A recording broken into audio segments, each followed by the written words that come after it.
Hi, guys. Welcome to the first episode of Speaking of Afrobeats podcasts. I'm Cokes, and I am going to be talking to you today about Afrobeats and all its children.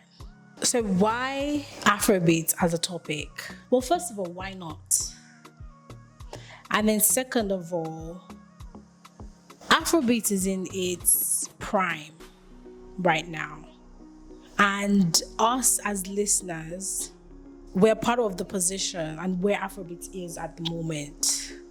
Our music is so deep, it's so never ending. The way that it can evolve, the way that it can change. Like Afrobeat and all the variations of what it has been since the beginning of Afrobeat is proof that our music is just as resilient as we are as people. In talking about Afrobeat and all its children, I'm talking about Afrobeat and all the subgenres within it, and also Afrobeat and the genres that Afrobeat is responsible for.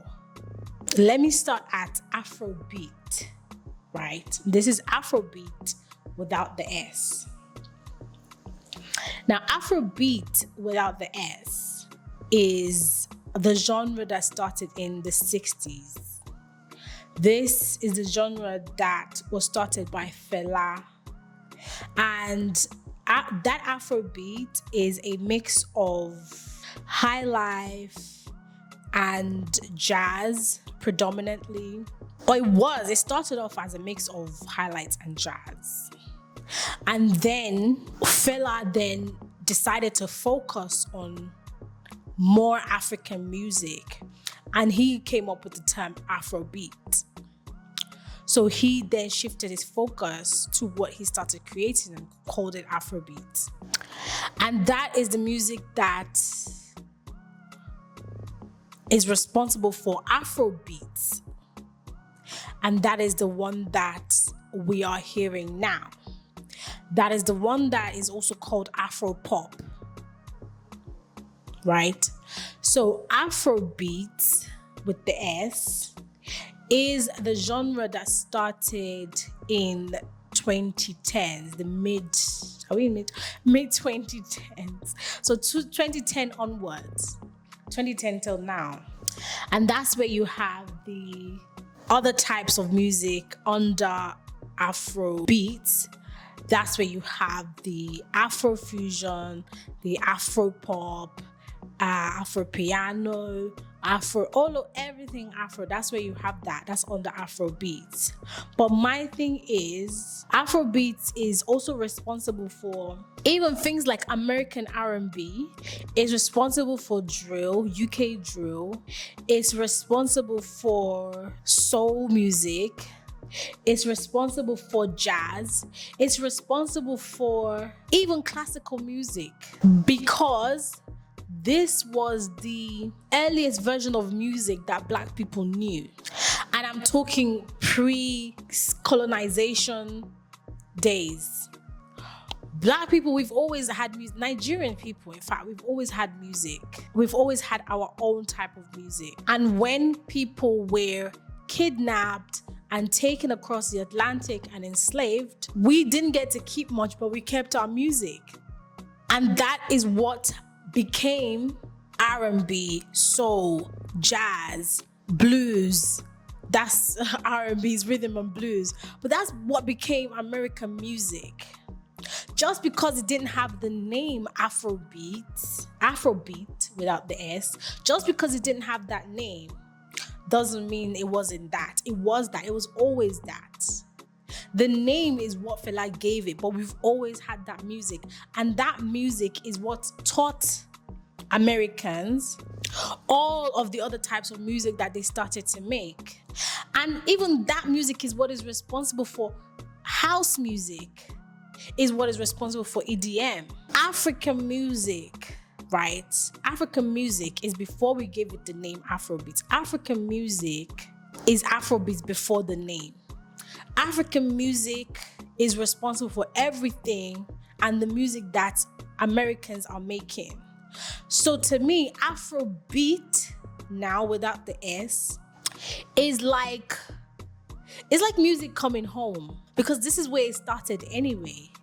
This is what we had before we had that, before we had soul, before we had R&B, before we had jazz. This is what we had. So Afrobeat is basically the father, the mother, the granddaddy, the parent of all of these genres that you're hearing. Any music that you're hearing now in this day and age, Afrobeat did it. So I think we need to give Afrobeat a lot of credit. And that's why now I'm really happy about American artists tapping back into Afrobeat sound, because to me it's a way for them to reconnect, because it was always there within them. It's basically them reconnecting with something that was always theirs. So I see Afrobeats music as the genesis for a renaissance, a rediscovery of ourselves as Black people. I see Afrobeats as a way for us to hold on to joy, because that is what we are, Nigerians. That's what we use music for. And that's what we've always used music for as Black people, actually. Because we know there's recorded in history where Black people are on the fields harvesting cotton, and what are they doing? They're singing. We're singing hymns, we're singing songs.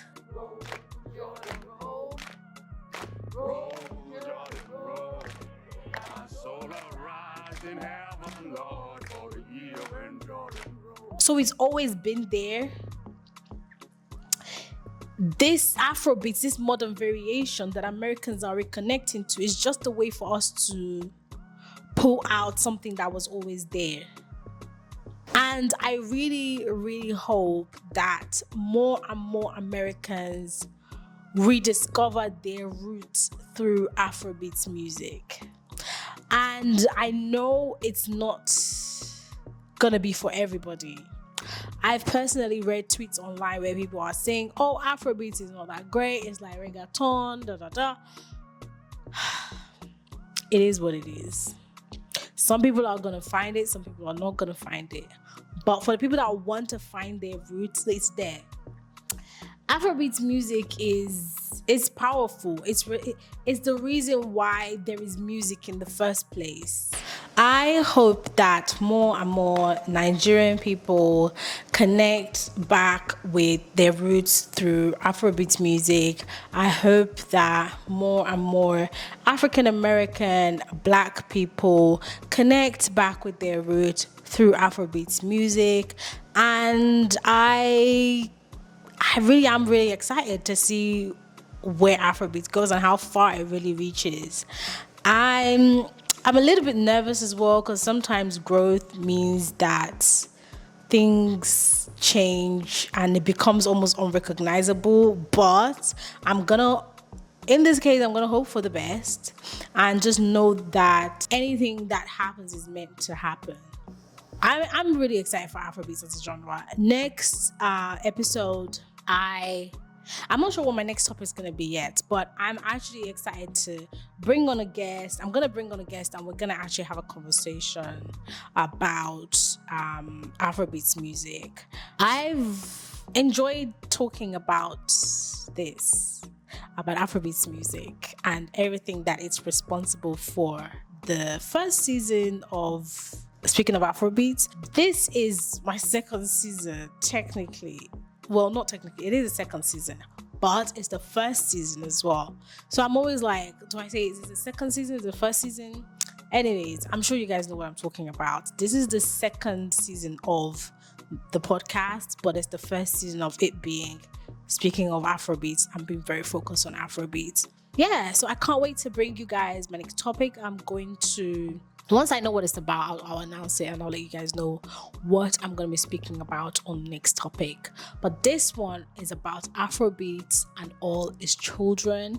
That is Afrobeats and all the genres. Why did I have it so close to my mouth the whole time? It doesn't need to be. Oh my god. So this episode is about Afrobeats and all the genres that it's responsible for. I love the word genre. Anyway, this is about Afrobeats and all the genres that it's responsible for.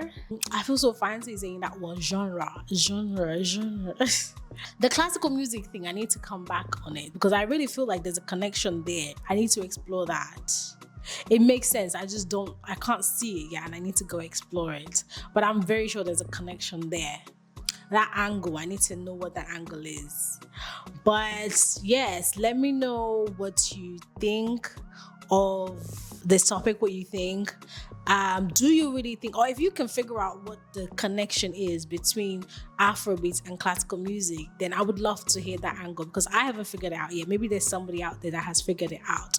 I would love to hear if there's any listeners that know what the angle is. I would love to hear it. Or if you even think there's nothing there, let me know either way. I'm looking forward to hearing that. But yeah, I'm super excited I'm happy to be here. I'm thankful that I'm able to do this. I'm happy. I'm excited. Thank you guys for listening. If you are listening for the first time, thanks for joining. And please, if you enjoyed this episode, like it, leave me a review, let me know your thoughts, share it, talk to me, I talk back. And yeah, we'll have a nice conversation about Afrobeats music. So until next time, I'm Cokes, and this is the Speaking of Afrobeats podcast. Bye, guys.